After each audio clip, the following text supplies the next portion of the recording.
আসসালামু আলাইকুম everyone, welcome back again MBS universe. And আজকে আপনাদের সাথে শেয়ার করব বিদেশে এসে এই সবচেয়ে বড় চ্যালেঞ্জের একটি হচ্ছে ভাষা নিয়ে সমস্যা।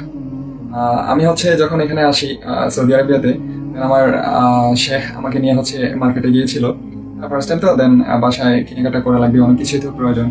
তো আমাকে নিয়ে যখন শেখ মার্কেটে গেল, এখন এখানে ডিফারেন্ট কোনো language like English, we know that English is international language, but এখানে এসে ডিফারেন্ট আমি দেখতে পেলাম।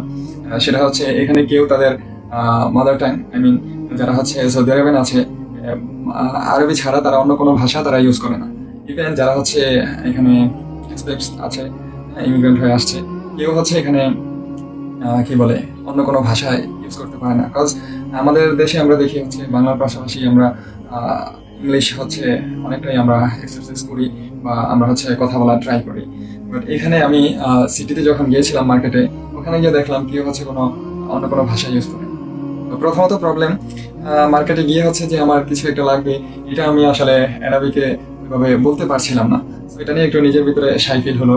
দেন আমাদের একটা বাঙালি মার্কেট আছে হাইলে, ওখানে গিয়ে তারপর আমি আমার প্রয়োজনীয় কেনাকাটা করলাম। অ্যান্ড সেকেন্ড প্রবলেম কর্মক্ষেত্রের সমস্যা। যেমন এখানে কিছু একটা বললে এটা তো আমার বোঝাটা মুশকিল, যে আমি যেহেতু আসছি বাংলাদেশ থেকে বা ভিন্ন একটা দেশ থেকে, এখানে কালচার আলাদা, তারপর যে কথা বলার যে ভাষা আলাদা, সবকিছু ডিফারেন্ট, নতুন নতুন এক্সপিরিয়েন্স হচ্ছে। কাজের ক্ষেত্রে যখন কর্মস্থলে যাই, কোনো একটা কিছু আমার মালিক বললে তখন আমার অনেক সময় আমার বুঝতে কষ্ট হয়। আমি তো এই ভাষাতে ইউজ টু না। আর এখানে সবচেয়ে বড় প্রবলেম আমরা তো বাঙালি, অনেক সময় দেখা যায় যে আমরা বাংলাদেশি বা বাঙালি হিসেবে অনেক সময় চেতনা বিক্রি করি, হ্যাঁ। কিন্তু আমাদের বাংলাদেশ যে বাঙালি হিসেবে আমাদের যে বাংলা ভাষা, অনেক কিছু লাইক আমরা প্রনাউন্সিয়েশন বা কথা বলি সেটা ইংলিশ, কিন্তু আমরা জানি না। ঠিক আছে, অনেক কিছুই আমরা যে ফোনটা ইউজ করি, এই ফোনটাও এখানে মোবাইল বা টেলিফোন, এরকম কোনো কিছু ওরা প্রনাউন্সিয়েশন করে না। মোবাইল অ্যারাবিকে বলা হয় জাওয়াল, মোবাইলটাও বলে না। ক্যামেরা, ওটাও ওরা অ্যারাবিক প্রনাউন্সিয়েশন করে। দেন তারা যে আমরা পানি খাই, একটা গ্লাস, এই মানে কোনো কিছুতেই যে কোনো শব্দ আমরা তো অনেক কিছু আমাদের সাথে মানিয়ে নিয়েছি বা আমরা ইউজ টু হয়ে গেছি ইংলিশ বলতে বলতে। বাট এরা যত ধরনের যত কিছু আছে সব কিছু অ্যারাবিক বলবে, কোনো ইংলিশ কোনো উচ্চারণ করবেই না। ইংলিশ যে ইংলিশ ওয়ার্ডটা, এই ওয়ার্ডটা এরা বলে ইংরেজি। ঠিক আছে, এই অবস্থা।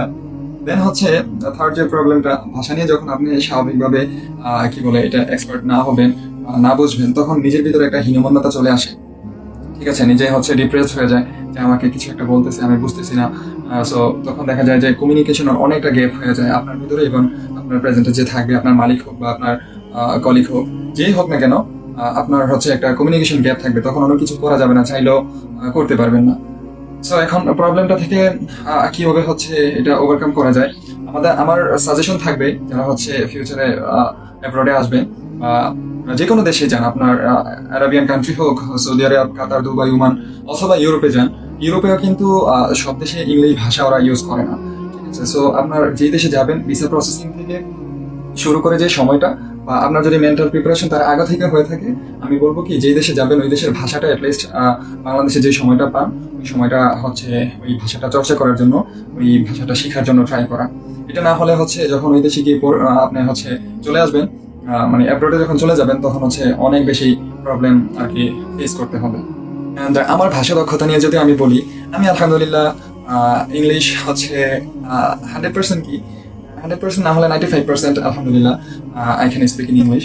দেন বাংলা তো আমার মাদার টাং, সেটা নাই বলি, এখানে তো বাংলা কথা বলবো না।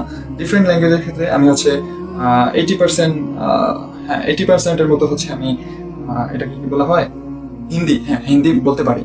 দেন 60 or 50% আমি উর্দু পারি। বাট অ্যারাবিক তো আমি কখনোই প্র্যাকটিস করি না। সো এটা আমি কিভাবে বলবো, পড়াশোনা করেছি ঠিক আছে, বাট এমনটা না যে একেবারে পারি না, 40 বা 30% বলতে পারি। সো কারণ এটা আমি কখনো প্র্যাকটিস করিনি। তো এখানে এসে এই প্রবলেমটা ফেস করতে হয়েছে আর কি। এখন I'm gradually trying to learn Arabic. ইনশাল্লাহ হয়তো বা 2-1 মাস পরে এটা ঠিক হয়ে যাবে আশা করি। তো আপনারা যারা আসবেন, খুবই খুবই রিকোয়েস্ট রইল, অ্যাটলিস্ট ভাষাটা আগে ওই দেশের রপ্ত করে এসে দেন এখানে আসেন, দেখবেন যে ইনশাল্লাহ সব কিছু সহজ হয়ে যাবে। আপনাদের কোনো কাজে বেগ পেতে হবে না, কষ্ট হবে না। নিজের ভিতরে হীনমন্যতা কাজ করবে না।